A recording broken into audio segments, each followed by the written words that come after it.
અમારા લઈને ગોપી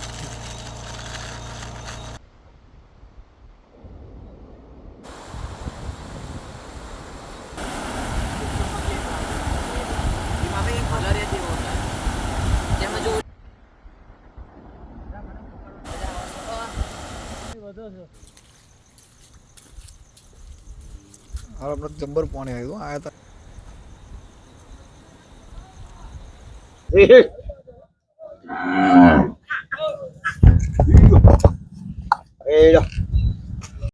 આમ હું નાવા મન હા હું ભાઈ આમના બાથરૂમમાં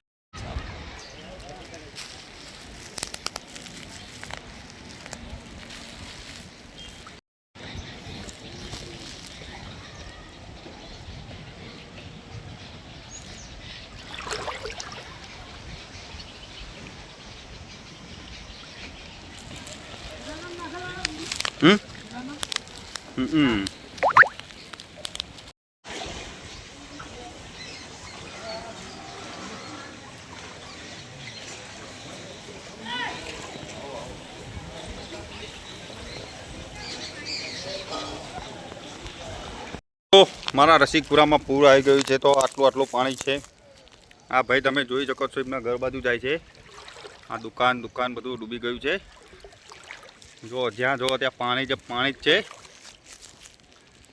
તમે જોઈ શકો છો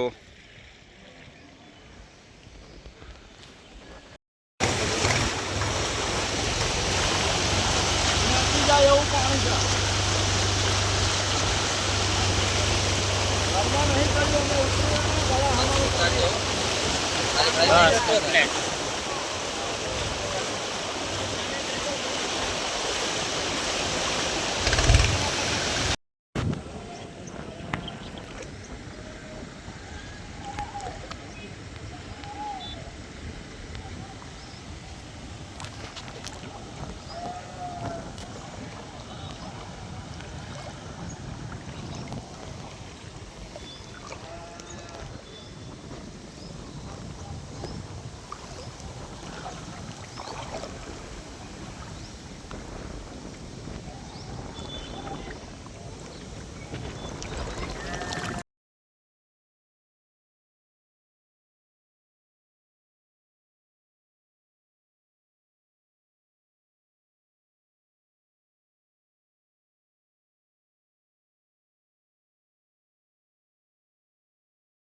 ફોન કલાડ્યો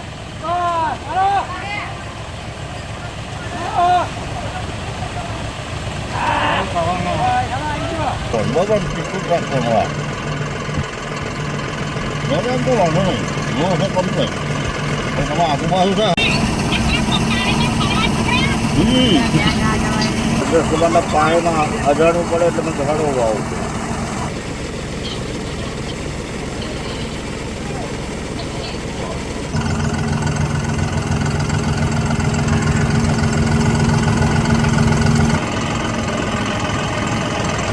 અમારું આખા આખા ઘરો ડૂબી ગયા. ખેડા ખાતે ગોલ્ડ છે SRP ગ્રુપ 7 નડિયાદની અને બીજી ટીમ નડિયાદ ખાતે ગોલ્ડ છે અને એક ટીમ અમારી રિઝર્વમાં બધા ઘરો બસ બરો ઓ બાપા હાલો ફૂડ પેકેટ હાલો સરપંચ હાલો ઘરવાળા ખાય બિચારા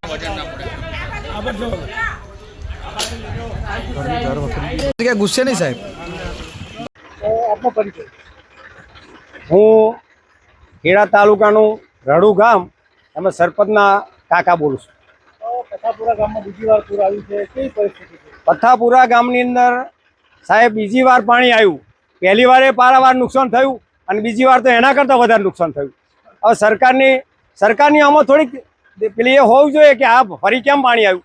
જો વારે વારે પાણી નાખ્યું એના કરતાં એ લોકોએ જો એક સાથે ધીરે ધીરે છોડ્યું હોત પાણી તો અમારા પારાવાર નુકસાન થયું આ બધું જમીનમાં એ ના થાત. હવે ખેડૂતોને આ કેમનું થવાનું પછી? ખેડૂતોને બેંકની લોનો હોય આ બધું ક્યાંથી પોસાશે? તો સરકારના આપના માધ્યમથી તમે કહેજો કે ભાઈ આ ખેડૂતોને એમને કાંઈક પારાવાર નુકસાન થયું છે એમને કાંઈક હેક્ટર દીઠ હાલે ભાઈ 100-500 રૂપિયા હાલે એમાં ખેડૂતોને કાંઈ નહીં થાય. મારે પોતાને 60 વીઘા ડાંગર છે એમાં 60 વીઘા ડાંગર 10 વીઘા ડાંગર મારી રહેવાની છે. 60 વીઘા ડાંગર મારી જમીનની અંદર બધું પાણી નુકસાન છે. પછી આ નદીની ધાર ઉપર મારા બોરવેલ છે એની અંદર પણ વોઝ ને એ બધું જતું રહેવું છે એમાંય ઘણું નુકસાન થશે. ભાઈ એ નુકસાન તો આપણે સરકાર તો નહીં માગતા પણ આ જે ડાંગરની અંદર જે અમારું નુકસાન થયું એ ખાસ આપો સરકારને એ તમારા આપના માધ્યમથી તમે સરકારમાં રજૂઆત કરજો. પણ ઉપર જે એન્જિનિયરો છે એ તો થોડી ઘણી જમીન એ લોકોને હોય ને એન્જિનિયરોને તો ખ્યાલ આવે કે ખેડૂતની શું દશા આવે. સરકાર એમનો રૂલર કરીને પાણી છોડી દેશે પણ આ જે પાણી પહેલાં આવ્યું એ પછી ધીરે પાણી ચાલુ રાખ્યું તો આ અમારી દશા ના હાથ. અત્યારે ખેડૂતની હાવ દશા આ લોકોએ ખરાબ કરી નાખી.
વાઘેલા ગજેન્દ્રસિંહ જસવંતસિંહ, રઢુ ગ્રામ પંચાયત સભ્ય.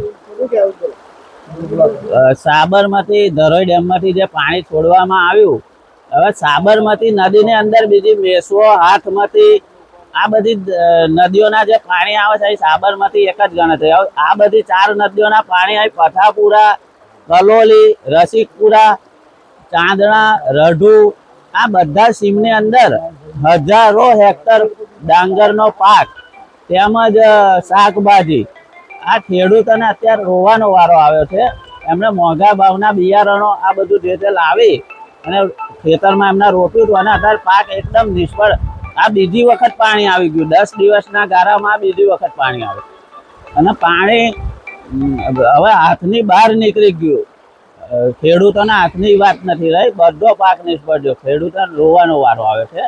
તો સરકારને એક અપીલ કે અહીંયા સાબરમતીના જે કિનારા ઉપર એક પ્રોટેક્શન દિવાલ બની આપે તો આ ખેડૂતોને થતા નુકસાન અટકાવી શકાય.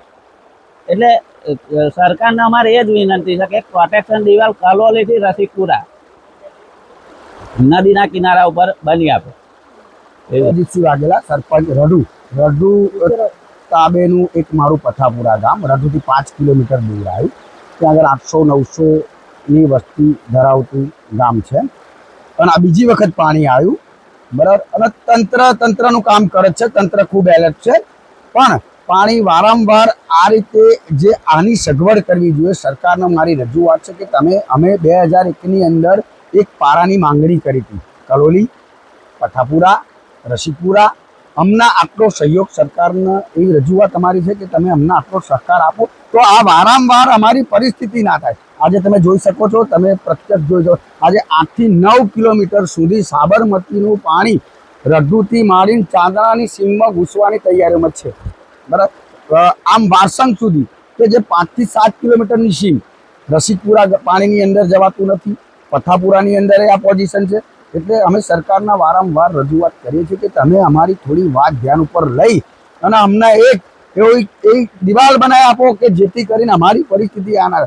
અમે 12 મહિનાની અંદર ખેતીની અંદર ખર્ચો કરીએ છીએ, ખર્ચો કરીને બહાર નીકળીએ છીએ અને આ પરિસ્થિતિ અમારી સર્જાય છે. વરસાદ ઉપરવાસનો પડે, સજા અમારે ભોગવવાની, બરાબર. એટલે અમે સરકારને એક નિવેદન એવું કરીએ છીએ કે તમે અમારી વાત સાંભળો, ખેડૂતોની વાત સાંભળો. અમને બહુ નુકસાન છે. આજે 8 થી 9 કિલોમીટરની અંદર પાણી છે, તમે જોઈ શકો છો. તમે રઢુથી ત્યાંથી આવ્યા, ત્યાંથી સળંગ તમને પાણી દેખાતું હશે. એટલે હું સરપંચ તરીકે સરકારને રજૂઆત કરું છું કે તમે આટલી અમને દિવાલ બનાવી આપો કે જેથી કરી આ ગરીબ લોકો આજે 2 દિવસથી સેવા તો અમે જે આપીએ જ છે. તંત્ર પણ બહુ કામ કરે છે, 100% તંત્ર 3 દિવસથી આવી. SDM, મામલતદાર, PI બધા જ રાતે આખી રાત અહીંયા જ હતા, બરાબર. એ એમનું કામ કરે છે. સરકારી કર્મચારીઓ એમનું કામ ચોક્કસ કરે છે. પણ એ પણ શું કરે, એ અહીંના ભૂમિયા નથી, બરાબર. ગમે ત્યારે પાણી ચડી જાય. આજે આ કાલે 5 વાગ્યાનું પાણી આ રીતનું ચાલુ થઈ ગયું.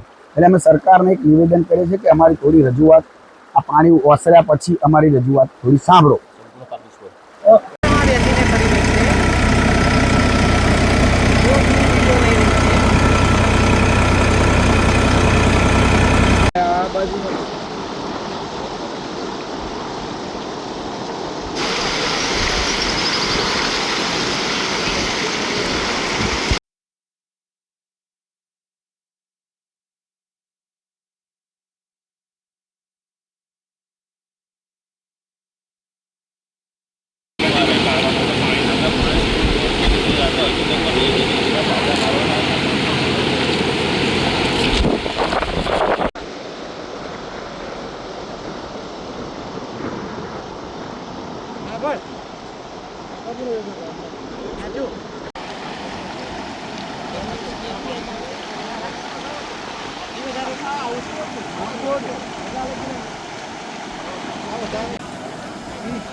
હાજી બોલો.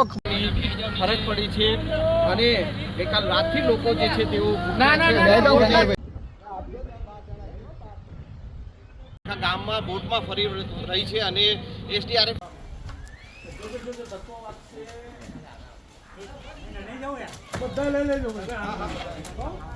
હા જલ્દી આ બોટલ બતાવજો, પાણીની બોટલ છે આની બસ અંદર ગોમત ફરું રસીદ કરવા માટે. મળી જાય નહીં. ઓલી બાજુ કરું આપણે બતાવીશ કે શાળા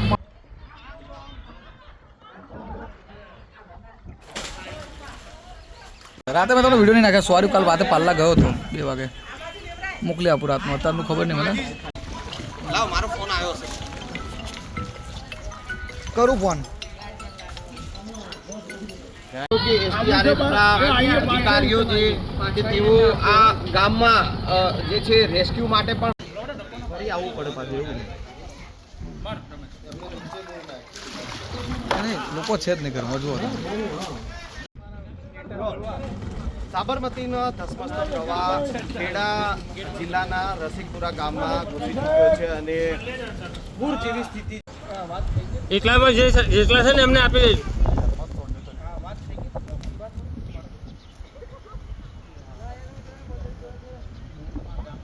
ની જગ્યાએ રહી રહ્યા છે તો તેઓને ફૂડ પેકેટ પહોંચાડવા માટે પણ જઈ રહ્યા છે. શું કહેશો, શું નામ છે? પ્રીતિ જે છે ન્યૂઝ 18 ગુજરાતીની ટીમ અત્યારે ખેડાના જો તમારા સ્ટેટસમાં જો મેં જોડે જ ફરું છું. ડીવાયએસપી સાહેબ બધા તમારા વાજપેયી.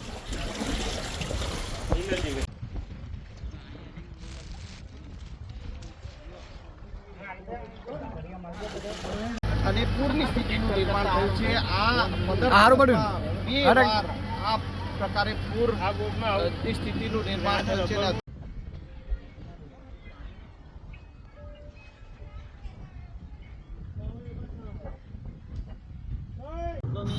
મદદ સારી છે, જેથી કરી અમે ગામના બચાવવાના કાર્ય કરીએ છીએ. સતીશભાઈ, કેટલા લોકોનું સ્થળાંતર કર્યું છે ગામમાં? મેક્સિમમ ગામમાં પાણીનું લેવલ કેટલા વાગ્યાથી વધ્યું હશે અને અત્યારે આ પૂર જેવી સ્થિતિ? ગામમાં જ્યારે અમે આવ્યા 8-9 વાગે ત્યારથી લેવલ વધવાનું છે અને રાત્રિના 1:30 વાગે સંપૂર્ણ ગામમાં કમસે કમ